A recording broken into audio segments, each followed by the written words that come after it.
Hey everybody, it's Kara MacDonald, your favorite title lady, and welcome back to my video blog.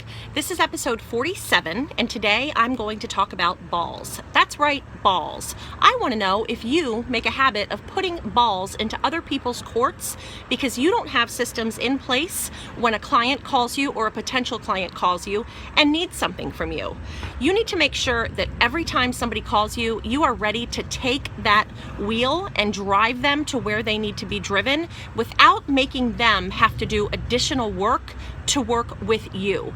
Let me explain. A few days ago, I called a particular company looking for a service for a couple of days from now, and that person that answered the phone seemed very preoccupied, very busy, did not really make me feel like my business was super important. I know that maybe she didn't mean to make me feel that way, but because she didn't have certain systems in place, it just felt that way. So it was my first impression, and I don't know if I'll use her services again. She asked me to send her an email because she was in the middle of something. That kind of frustrated me. I'm sorry, but it did. I'm a little spoiled. I want to be taken care of. If I'm paying money for something, I want to make sure that I'm taken care of. Most of the time, it's a convenience issue for me. I don't have time to do something, so I'm looking for somebody else to do it for me. And if I have to do something to get that accomplished, I'm just going to be kind of left with a feeling of meh.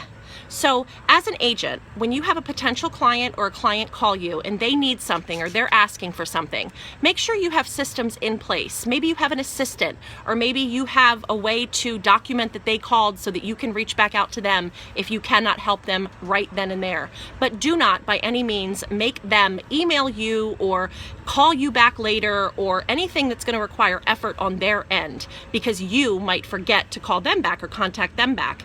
I realize that this might be part of your system and you're doing it as an insurance to make sure you don't forget something, but you've got to figure out another way. If you're in your car and you're driving, maybe you pull over and you make a note to actually call that person back or do what you say you're going to do. But do not rely on a client emailing you or calling you back, or a potential client, better yet, because chances are they're going to be irritated, or they might not even call you and you lose the business altogether. So get your system straight. Stop putting balls in other people's courts. So I hope that helps, and for more tips, follow me at Fave Title Lady. And don't forget, if you need help with your closings in Maryland, DC, or Virginia, Pruitt Title is here to help you, and I'd be happy to talk to you. 571-432-9382. Until next time, have an awesome day.